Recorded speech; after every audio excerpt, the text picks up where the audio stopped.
Hello, my name is David Barton. Today I will present a retrofittable approach for vibration-based monitoring of milling processes using Wavelet packet transform on behalf of my co-authors Jens Federhen and Jürgen Fleischer. After a short introduction, I will present our approach, then some experimental results followed by a conclusion. When operating machine tools, an important target is a high overall equipment effectiveness, which depends on product quality, equipment availability, and productivity. Another target is low operating costs. These are influenced by costs for staff and tools, among other factors. Flexible mass customization leads to smaller batch sizes and highly variable products, which in turn increases the effort required to optimize machining processes for each product. This means there is a large potential for assistance systems in process planning and process optimization. Monitoring systems in machine tools can be used either to determine the condition of equipment and its components or to monitor and optimize the machining process. Condition monitoring enables condition-based or predictive maintenance, thus increasing equipment availability and lowering machine costs. Process monitoring and optimization enable improvements in product quality and productivity by avoiding adverse effects that may lead to downtime, for example tool breakage. This may also enable an increase in equipment availability. Now, why is this kind of Industry 4.0 solution not widely implemented in industrial production? This is made difficult by diverse software and hardware landscapes, with many pilot projects and isolated solutions. The solutions required vary greatly depending on product and production type. There's no one-size-fits-all solution.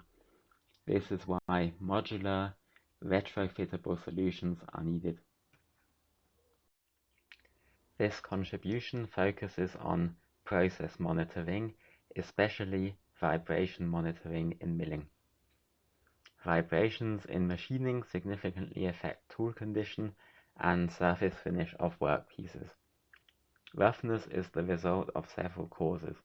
Tool geometry, in particular the shape and position of cutting edges, combined with the process settings, especially the feed per tooth, mean that grooves in the workpiece surface occur even in ideal conditions.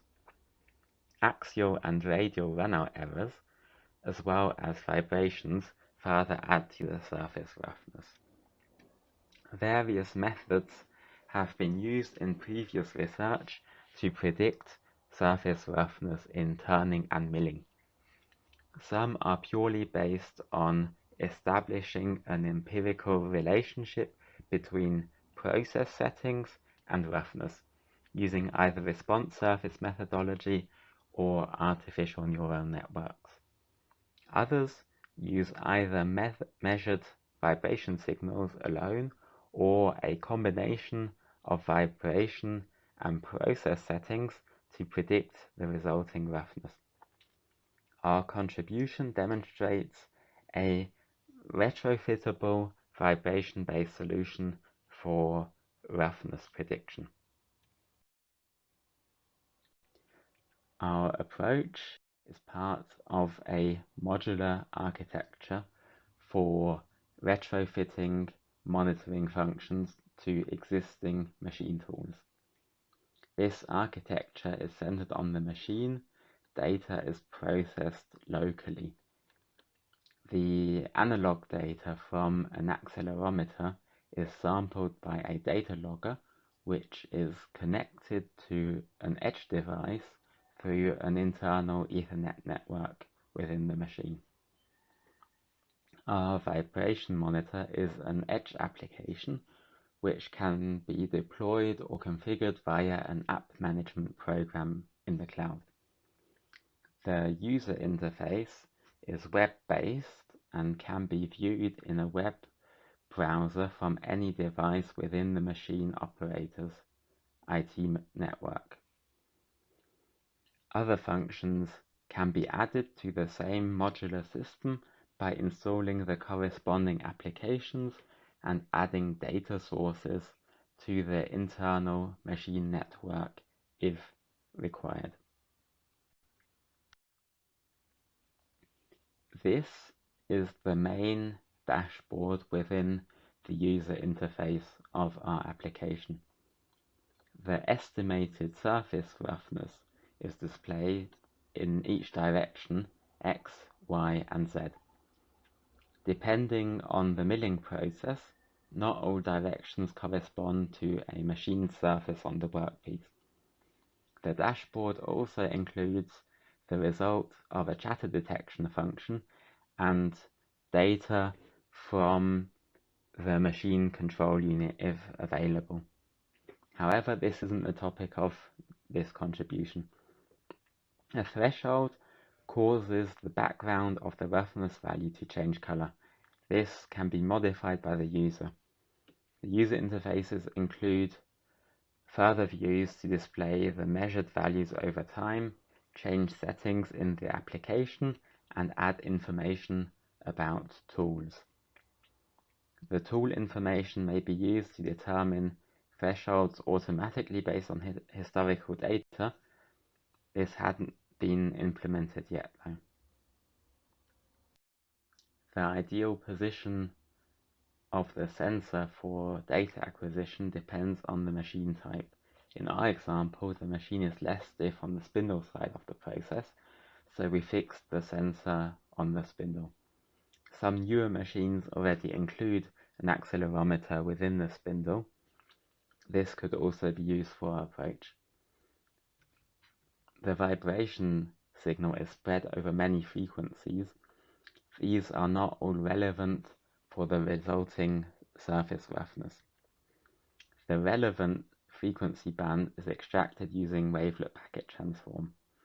The graph in the bottom right corner shows the spectrum before filtering in blue and after filtering in orange.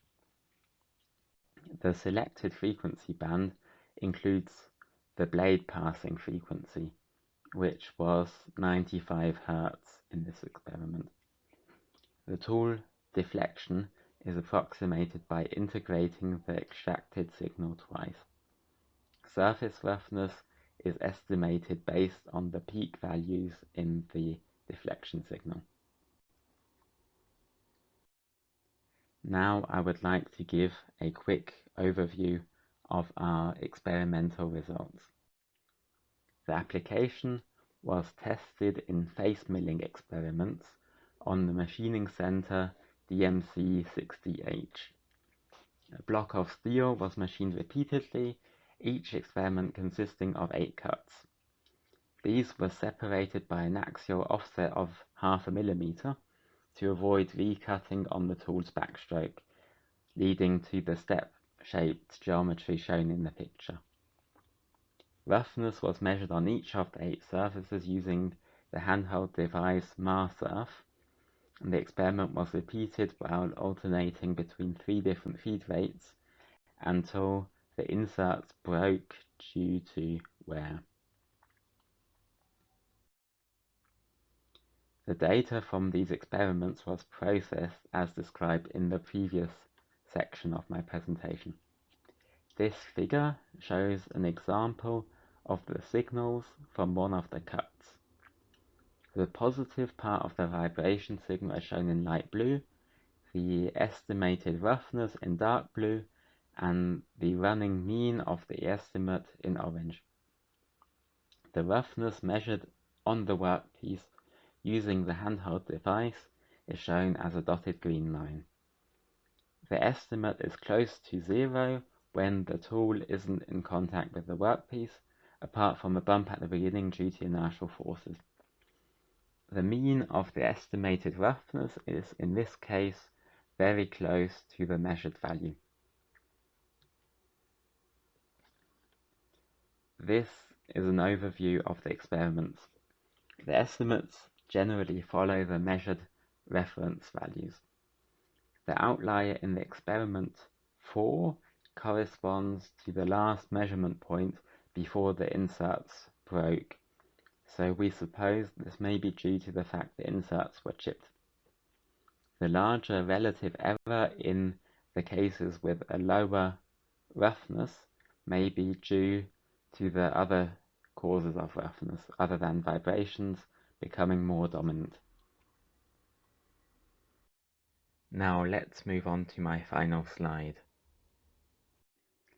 Today I showed you a retrofittable and modular architecture for process monitoring in machine tools, and within this architecture an edge application for vibration monitoring in milling processes.